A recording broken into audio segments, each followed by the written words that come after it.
Hi, I'm Bill O'Reilly. Thank you for watching us tonight. David Letterman, John Edwards, and homeless vets. That is the subject of this evening's Talking Points memo.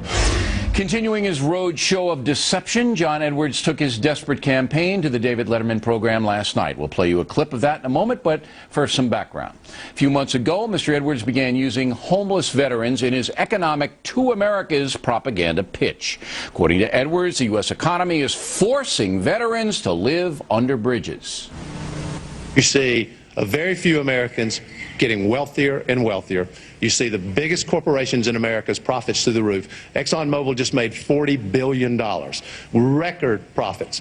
Tonight, 200,000 men and women who wore the uniform of the United States of America and served this country honorably will go to sleep under bridges and on grates. Now that, of course, is nonsense. There's no linkage between the economy and the veterans. According to Joseph Califano, perhaps America's best expert on substance abuse, up to 90% of homeless vets are addicted or mentally ill. The economy, again, has nothing to do with it. This year, the government will spend about $37 billion on health care for vets, a record amount. The VA's homeless programs constitute the largest homeless relief effort in the country. Every night, as many as 150,000 beds are available. John Edwards should know that, but I believe he doesn't really care. Here's what he said on Letterman last night. Tell me a little bit about your feud with Bill O'Reilly. Now, this is a tough guy. He's been on the show a couple of times, and he's a tough guy. Tell me, what's going on there? What's at the core of the feud? Well, the core of the feud is I've been talking about homeless veterans and the fact that we have a couple of 100,000 homeless veterans who have no place to sleep at night. They're either in embarrassing, isn't it? It's horribly embarrassing. It's incredibly embarrassing for America. Huge moral issue facing the country. And he kind of went on his show and said that I was exaggerating, making it up, and I think he got a lot of correspondence and a lot of homeless veterans have been calling in. Well, you know what I've noticed about Bill O'Reilly, and he's a marvelous communicator, but he doesn't really care much about telling the truth. Yeah, I've noticed the same thing. As Laura Ingram might say, tedious. Edwards and Letterman could not care less about the truth unless it fits into their far-left vision of the world. Using homeless veterans to make a dishonest political point is wrong. That's one of the reasons Edwards is going nowhere in his campaign. The man simply cannot be trusted. If Edwards is at all concerned about the veterans or the truth, all he has to do is call the VA. Here's what homeless vet boss Peter Doherty said today on The Radio Factor.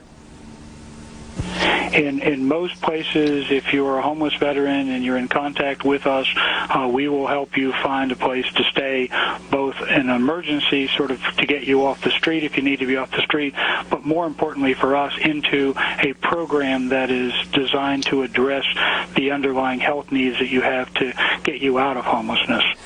Now, Talking Points believes troubled vets should get all the help we can provide, but using these people for political gain is unacceptable. The spin stops here. Edwards and Letterman don't know what they're talking about, and Edwards should have no place in an honest election.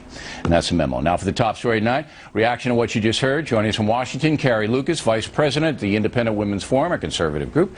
And from Boston, Fox News military analyst Colonel David Hunt, who has worked for years with homeless veterans. So your reaction tonight, Colonel? First of all, the vast majority of veterans serve honorably and have productive lives. But the homeless veteran issue is part of a larger problem with the homeless in America. I'm glad it's being talked about. There's not enough being done. If there's one veteran, one guy or woman who served is under a bridge, that's wrong. And the Veterans Administration, and we're not doing enough for them. Nobody is. But the homeless is a very serious problem. And the homeless veterans, it just makes it more criminal. All right, but look, that's in theory fine. But you know there's a difference between theory and reality. We put out a call for any homeless veteran living under a bridge to get in contact with us or to have an agency get in contact with us. One did, and that was brought to us by the left-wing radio commentator Ed Schultz. All right, one. And we've been doing this for a month. One. We talked to him today, and economics had nothing to do with the situation. Either did substance. This guy had a tremendous personal tragedy in Colorado, and we sympathize with him. We'll get him all the help he needs.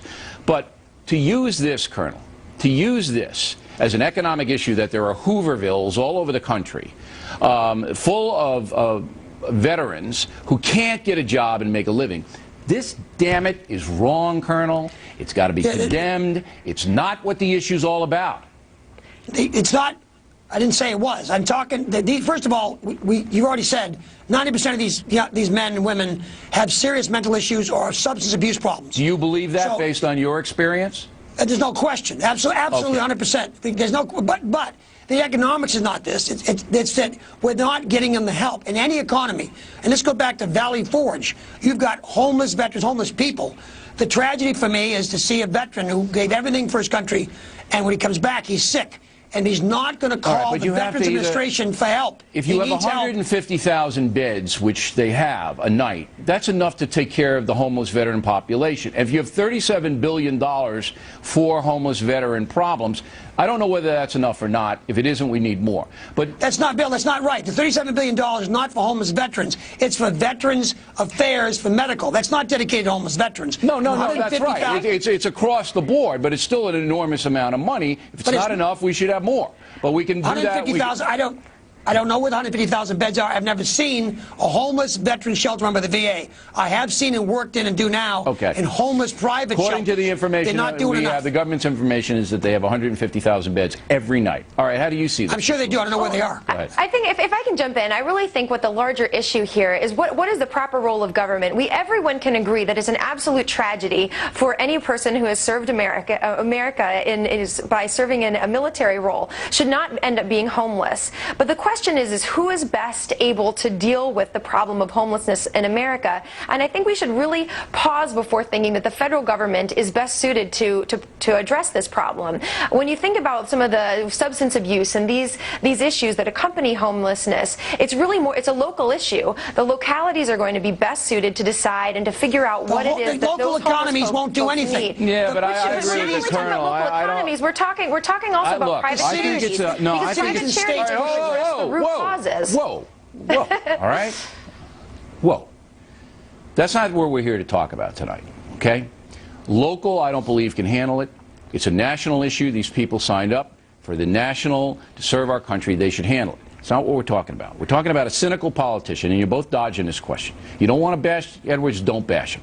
Talking about a cynical politician and a dishonest talk show host teaming up. I'm telling the truth here, Colonel. You know me. And I am telling the truth. I'm not suggesting you're not. Absolutely the truth. This guy's exploiting homeless veterans. That's what he's doing. I'm teed off about it. You don't look too teed off, Colonel. And I'm teed off. There are homeless veterans, my friend, and that's a tragedy. I don't like anybody using it. Anybody. All right, let's go, man. Wait a minute, Miss Lucas. I have to go man to man with the Colonel here. It's my pal. You're going to force these people into rehab, Colonel? You're going to take them by the scruff of their neck? You're going to drag them into rehab? I'm going to give them a hell of a lot more than they're getting now. Okay. They're getting a hell of a lot more than they're getting now. Bill, if they don't want to be rehabbed, and many of them don't, then what are you going to do?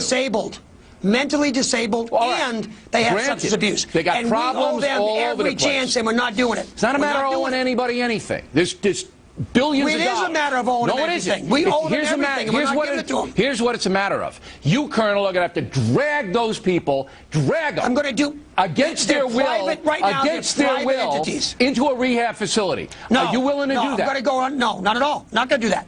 There are definite ways, and there have been success. Right now, they're private. But you can't abandon. Nobody wants to count these issues. But there are absolute ways. Right now, they're all private and disorganized.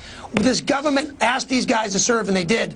The government owes them much more than they're doing. But it shouldn't be politicized. You and I are working together. You and I are working together, and we're going to break the story in a couple of weeks on a very big package for veterans. I can't say any more than that, but the Colonel and I are working. You bet. Okay. You bet. Colonel, you got to tell the truth about this. This problem is a very acute problem. It's not economic. But I agree, it's not economic. It's an individual problem, Colonel. It's an individual addiction or mental illness. And in order to solve that problem, if the person doesn't want to be cured, you have to force him.